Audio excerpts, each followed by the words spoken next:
ג'וחה. או ג'וחה או ג'וחה. איך זה נוח בפה.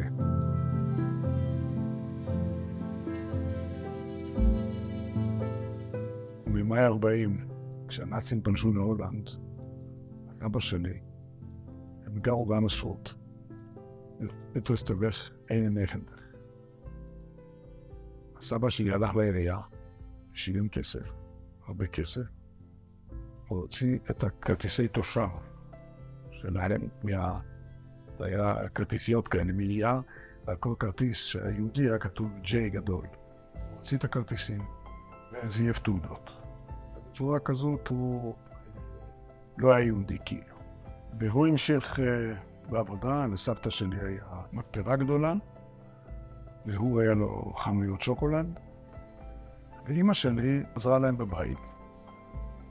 בהכשרה עבדה, שאני מכיר גם את אבא שלי, סוף השנות ה-30, עבדה בווילט ובסביבה שם.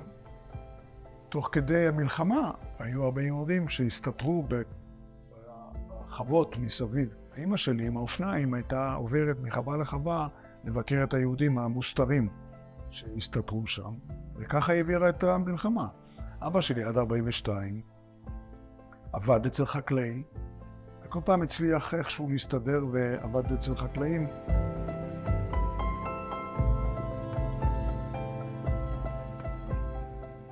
אבא שלי היה צריך לעבור עם תעודה לשוויץ, ואז בעלת הבית במאפייה שהוא עד אצלה, הלשינה עליו לנאצים שהוא יהודי, הנאצים תפסו אותו. הביאו אותו לדרנסי, ומדרנסי ברכבת לאושוויץ. במץ הוא קפץ עם עוד כמה חבר'ה מהרכבת, המשטרה הצרפתית תפסה אותם, והחזירה אותם לרכבת, וככה הם הגיעו ב-11 לפברואר 43 לבירקנאו. בקיץ 43. הביאו אותו לגולושאו למחנה עבודה, ושם הוא היה עד 44, עד סוף 44. כשהרוסים התקרבו שם באושוויץ, אספו את כל החבר'ה מגולושאו ומהמחנות האחרים, הביאו אותם באושוויץ, בהתחלת ינואר התחילו את מסע המוות.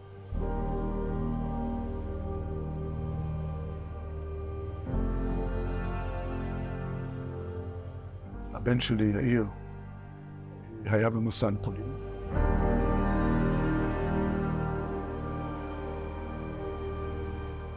כשהוא חזר ממסע לפולין, יאיר היה שחקן כדורסל בפועל ירושלים. כל החלום שלו היה בצבא להיות שחקן מקצועי, לשחק כדורסל, ולהתפתח אחר כך כשחקן מקצועי. הוא היה שחקן טוב. כשהוא חזר ממסע לפולין, הוא בא אלינו ואמר, כנער יהודי אני חייב להתגייס ליחידה הכי קרבית שתסכים לקבל אותי.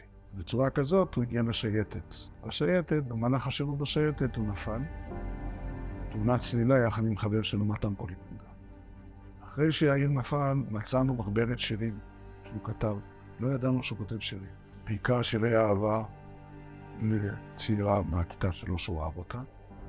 אבל שני שירים הוא כתב במהלך המסע.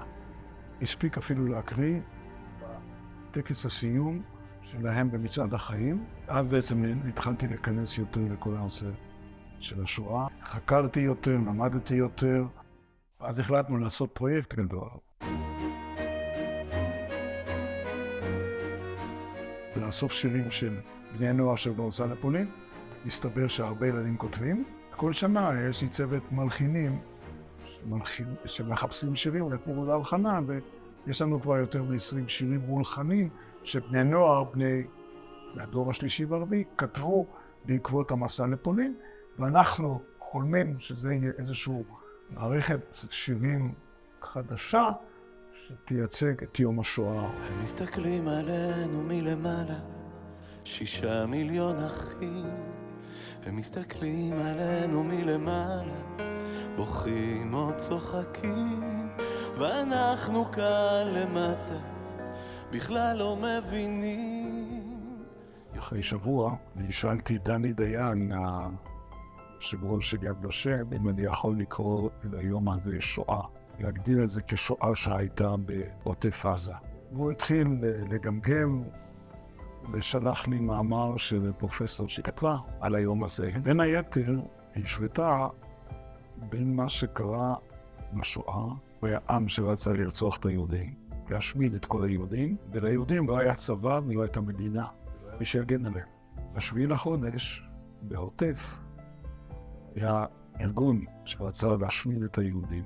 באותם 10 שעות לא היה צבא ולא הייתה מדינה, וככה נרצחו 1,400 ישראלים. אני יודע שיש הרבה שמתנגדים לקרוא לשביעי לחודש שואה. האסון של השביעי לחודש, אומרים כל מיני מילים כאלה וזה, אבל אני מצטער, אני עומד על זה שהשביעי לחודש ב10 שעות הראשונות בעוטף עזה הייתה שואה. לצערי הרב זה איזושהי משיחיות היסטורית של העם היהודי במאה ה-20 ומאה ה-21.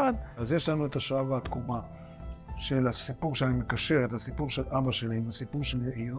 עכשיו יש את הסיפור של אופיר עם השואה שהוא בעצמו עבר, ובארי עם התקומה שאנחנו כולנו צריכים לעשות אותה.